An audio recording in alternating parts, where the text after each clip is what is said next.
ஆனாலும் நம்ம வந்து நம்மளோட traditional way of taking oil bath இல்லைன்னா அந்த மாதிரி பண்ணும்போது வீக்லி ட்வைஸ் அந்த மாதிரி ஹெட் பாத் எடுப்பீங்க இல்லையா most of the times. So அந்த மாதிரி நார்மலாக பண்ணிக்கலாம். மோஸ்ட் ஆஃப் த ப்ராடக்ட்ஸ் நீங்கள் என்ன யூஸ் பண்ணுறீங்கங்கிறது ரொம்ப கேர்ஃபுல்லாக பார்க்கணும். ஸோ ரெட்டினால் கண்டெய்னிங் இல்லைனா ரொம்ப இந்த parabens, sulphates, sodium laureate sulphate நுர வர்ற மாதிரி நிறைய ப்ராடக்ட்ஸ் வந்து யூஸ் பண்ணக்கூடாது. சோப் ஆகட்டும், ஷாம்பு ஆகட்டும், மைல்டாக யூஸ் பண்ணிக்கலாம். ஏன்னா ப்ரெக்னன்சி அப்போ ஸ்கின் வந்து ரொம்ப தின்னாக ஈஸிலி ட்ரை ஆகி சென்சிட்டிவ் ஆகக்கூடிய சான்சஸ் நிறையா இருக்குது. ஸோ சம்டைம்ஸ் நமக்கு வந்து கான்டாக்ட் டெர்மடைட்டிஸ் மாதிரி அலர்ஜிஸ் அந்த மாதிரிலாம் கூட வரும். ஈவன் வாட்ச் ஸ்ட்ராப் போட்டால் கூட நமக்கு அலர்ஜி வரலாம் இல்லையா? அந்த மாதிரி இருக்கிற டைம்ஸில் ஃப்ரேக்னண்ட்டாக இல்லை ரொம்ப ஃப்ராதியாக இருக்கிற சப்ஸ்டன்சஸ் யூஸ் பண்ணாமல் நம்ம குளிக்கலாம்.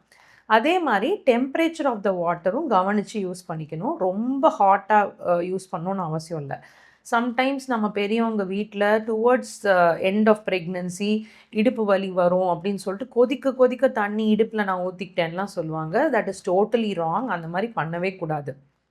செகண்ட் குட் திங் வந்து ஒரு நான் ஸ்லிப் மேட் இல்லைன்னா அந்த நல்ல ப்ராப்பரான டைலில் நீங்கள் நின்று குளிக்கணும். இல்லைன்னா you can get someone's help. ஒரு ஸ்டூல் இல்லைன்னா ஒரு அசிஸ்டிங் திங்ஸ் வச்சுட்டு குளிச்சிக்கலாம்.